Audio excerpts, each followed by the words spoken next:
चूहिया का विवाह। गंगा नदी के किनारे एक ऋषि का आश्रम था। एक दिन ऋषि नदी के किनारे जल लेकर आचमन कर रहे थे कि पानी से भरी हथेली में एक चूहिया आ गिरी। उस चूहिया को आकाश में बाज लिए जा रहा था। उसके पंजे से छूटकर वह नीचे गिर पड़ी थी। ऋषि ने उसे पीपल के पत्ते पर रखा और फिर गंगा जल से नहलाया। चूहिया की सांस अभी चल रही थी। ऋषि को उस पर दया आ गई और उन्होंने उसे एक सुंदर कन्या का रूप दे दिया।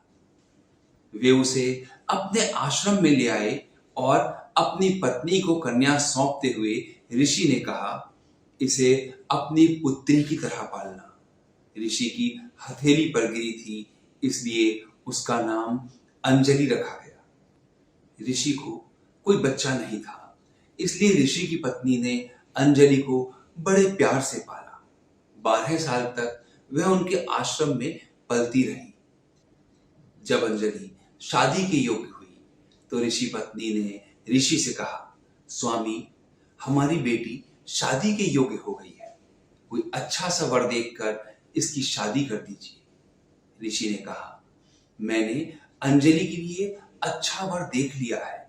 यदि वह इसे पसंद होगा तो उसके साथ इसकी शादी कर देंगे। ऋषि की पत्नी ने पूछा, आखिर वह वर कौन है?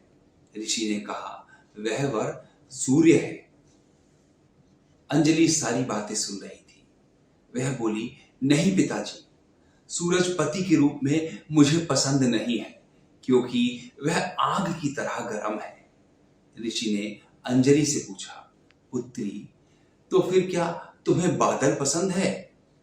अंजलि ने कहा, नहीं, वह तो बहुत काला है। ऋषि ने अंजलि से फिर पूछा, तो क्या पुत्री, तुम्हें हवा पसंद है? नहीं पिताजी, मुझे हवा भी पसंद नहीं है, क्योंकि वह बहुत ही चंचल है। किसी अच्छे वर को बुलाइए। अंजलि ने उत्तर दिया। ऋषि ने विचार करके अंजलि से कहा, पहाड़ तुम्हारे लिए सबसे अच्छा वर रहेगा। अंजलि ने कहा, नहीं पिताजी, वह बहुत कठोर है, मैं उससे शादी नहीं करूंगी। आखिर खूब अच्छी तरह सोचकर ऋषि ने अंजलि से पूछा, क्या चूहा तुझे पसंद है? यदि हां तो तुम उससे शादी कर लो। अंजलि ने चूहे को बुलवाया।